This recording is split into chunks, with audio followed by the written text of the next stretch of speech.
Bhagyanagar 10th cross येते आणि इथं बघू शकता तुम्ही अशी जागा आहे. तर रिकामे प्लॉटिंग्स आहेत, त्यामुळे अशा ठिकाणी जास्तीत जास्त साप राहतात. आणि त्याच्याच बाजूला एवढं क्लीन आणि सुंदर घर आहे. तर तुम्ही बघू शकता. किती वेळ झाला सर साप दिसायला तुम्हाला? 1 hour झालं. मग तुम्ही एवढा का वेळ गेला फोन करायला? बसला होता तो. ओके. आवाज येत होता मला आणि कळून आला. मग मी जस्ट ओपन केलं तेव्हा हे लाईट बंद करण्यासाठी बघितलं मग ते सचिनला सांगितलं मग. बर ठीक आहे. तर मांजरासोबत पण खेळत होतं काय म्हणतो? दोघं फाईट करत होते. ते मांजर गेलं काय? बर ठीक आहे.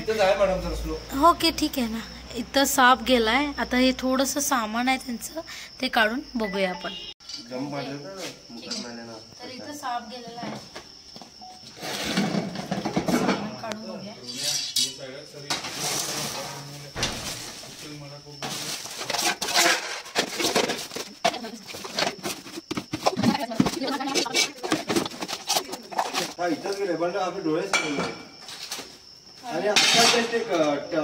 मॅम तिकडे आहे बघा.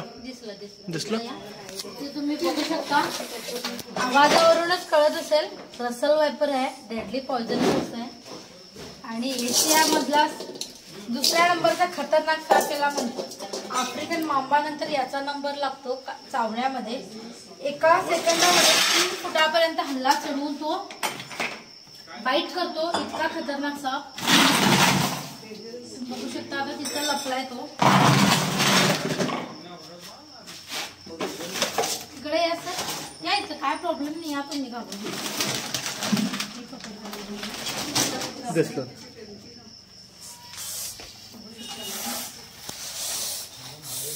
आवाज बघू शकता तुम्ही. त्याचा आवाज ऐकूनच भल्यांना कापरा फुटतोय. आणि आम्हाला सुद्धा प्रिकॉशन घ्यावे लागते. पकडणारे आहे, आम्हाला असं नाही की भीती नाहीये, भीती आहे, पण ती भीती धरूनच आम्ही हे काम करतोय. तर बघू शकता रसल वायपर डेडली पॉइझनस असतो. तर ह्यांनी बघितलं बरं झालं, कारण हा साप तर शांतीमध्ये क्रांती म्हणावे लागेल असा आहे. त्यामुळे शांत बसून राहतो, पण त्याच्यावरती पाय वगैरे पडला तर डायरेक्टली अटॅकच करतो. ठीक आहे, याला पहिला बंद करूया, त्याच्यानंतर इन्फॉर्मेशन देतो. सेम साऊंड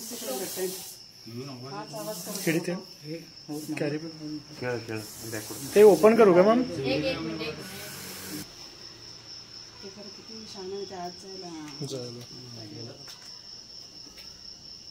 तो असा प्रकारे आतमध्ये केलेला आहे. कारण या सापाला हातामध्ये धरून बोलणं म्हणजे मौत को बुलावा जैसा आहे. बघू शकता तुम्ही अशा प्रकारे तो आतमध्ये गेलेला आहे. आणि हा साप तर सगळ्यात जास्त खतरनाक म्हणतो मी. ऑक्टोबर पासून फेब्रुवारीपर्यंत त्याचा मेटिंग सीझन असतं आणि त्याच्यानंतर मार्च नंतर डायरेक्ट हा पिल्लांना जन्म देतोय हा साप. आणि याला अजगर समजण्याचा कधीच चूक करू नका. हा घोणस जातीचा म्हणजेच रसल वायपर साप आहे. हा पॉइझनस असतो. अजगर आहे ते नॉन पॉइझनस असतंय आणि सहसा असे शहरामध्ये वगैरे आढळत नाहीत अजगर. पण हा घोणस सगळीकडे, आता बेळगाव एरिया आहे तर सगळीकडे हा साप दिसून येतोय. पाला पाचोळ्यांमध्ये वगैरे मॅच होणारा साप. आणि मी म्हटलं आफ्रिकन मांबानंतर याचा नंबर लागतोय. तर किती खतरनाक असू शकते तुम्ही बघू शकता. व्हिडिओ आवडल्यास लाईक करा, शेअर करा आणि कमेंट करा. धन्यवाद.